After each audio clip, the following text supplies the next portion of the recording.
Hey fam, back with you again. Live to eat. I'm Vernon. You probably already know that, but that's fine. Anyway, so I went and had some Publix delivered today, so I have a whole nice arrangement of new fresh vegetables and stuff like that. I got berries and whatever.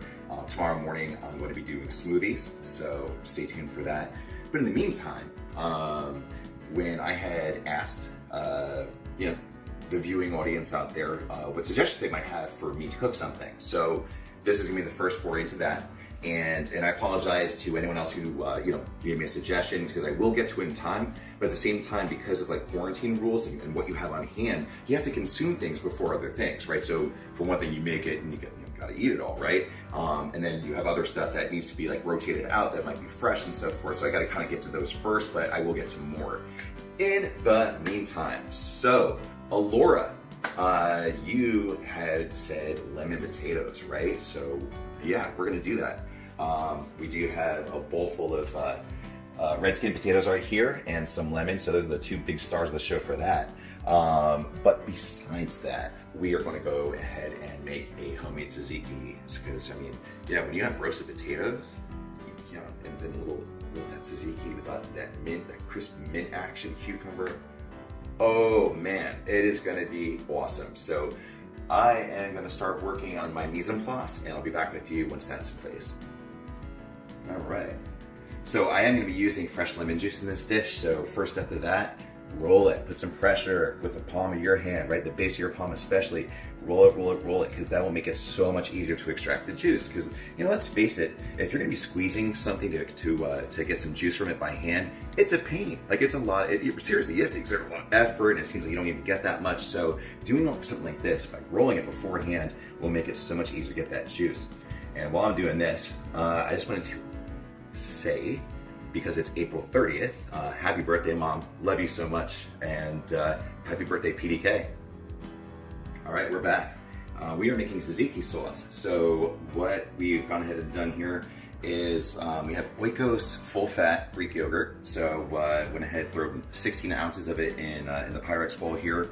In the meantime, taking a cucumber, seeded it, peeled it, and finely diced it. So that is going to go all in right here. So for a good tzatziki, in my opinion, and many, many others, the tzatziki does not involve dill, it does not involve feta. Dill, to me, is something that maybe belongs on like roasted potatoes or pretty much in ranch dressing. So I'm not really feeling the dill too much, especially in this. Now I've gone ahead and diced up 5 cloves of garlic, so that's gonna go in there as well. And I chopped up a whole entire thing of mint. I love this to be mint forward. Mint has such an awesome, awesome flavor in this. So it said basically to like chop up 4 leaves. So let's go with, 10. And then I'll just save the rest for something else, probably with lamb. Ooh. Anyway, so yeah, let me get this all in here. And let's see. So I didn't even bother measuring out too much, because pretty much you just need about this much extra virgin olive oil. And about that much salt, right?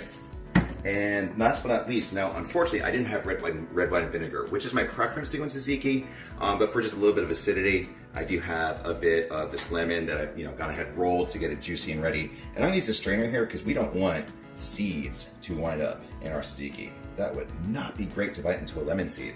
That would kind of suck. So let's avoid that. Use a strainer. All right. So this, I don't know, always a little bit more, right? This is why you work out. That's the glory right here. Juice on the lemon. And by the way, if you have a paper cut, I don't advise doing this. Anyway, all right, so we're good to go. We will get this stirred up. And we did this as the first step, even though it doesn't take, super long to put together. But as it sits there in the fridge and the flavors all melt together and that mint really, really starts to just shine through the whole thing, yeah, that'll be ready to go. Now, in the meantime, once this is in the fridge and doing its thing, I'm going to prepare some Greek lemon potatoes. And I'm super excited about it. It's actually a vegetarian dish. Go figure. Well, sort of. It could be, but I'm going to add a little bit of chicken stock to it. Because typically, when you would make the Greek lemon peppers, they'd be surrounding a roast. Like, think like how pot roast, you have the big hunk of meat and all the vegetables that the drippings go into. It makes them amazing.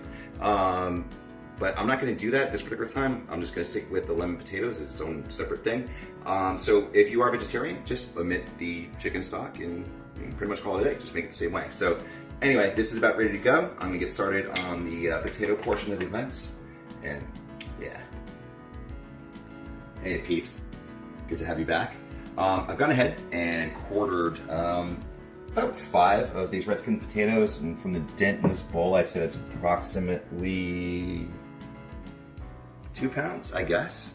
I'm estimating. You know, that's the thing with me, right? I don't like baking because it's a formula, right? I'm not a chemist.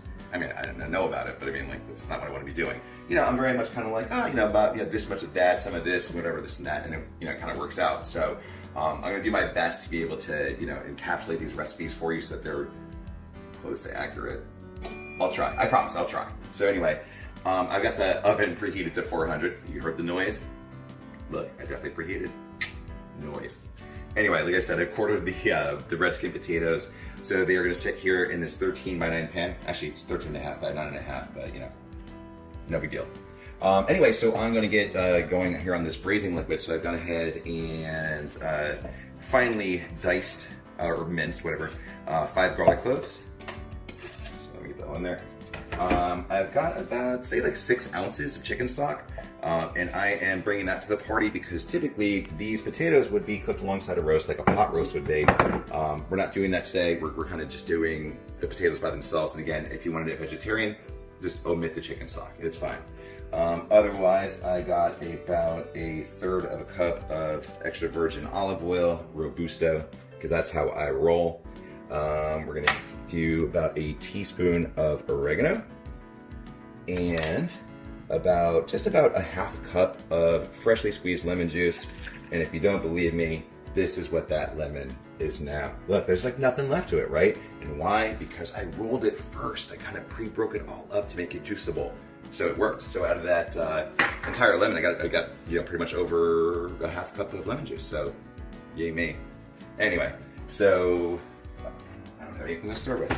I need a spoon. All right. So I will just stir this up right quick. And, oh, I forgot. You want about that much salt and about half that much black pepper. My bad, I forgot. Plus, it's such a little, you know, such a little amount of salt and pepper. Like, who wants to put that in ramekins and pre-measure? Don't do that. You know how you like things. Peppery, that's good. So, but of course, you can always add salt and pepper later. So, to err on the side of caution, you know, play it light and just season it afterwards. It's fine. Eventually you'll kind of, you know, get the hang of things and you kind of know what amounts need to be what, especially when dealing with a liquid volume, right? Because even though it looks like you put a lot of salt in amongst the liquid, it really spreads out. And then with these guys, you know, I mean, whatever, it's gonna be fine. So now that I've stirred that up, we're just gonna head, dump that beautiful goodness all up in this piece. All right. It's a Greek potato party. Oh yeah, when this is done, we're gonna break some dishes. No, we're not gonna do that. But anyway, I'm gonna get these in the oven. See you back here when they're ready. Almost forgot. Thanks so much for the consultation on this Folitas family and Kaliorisi. It's on.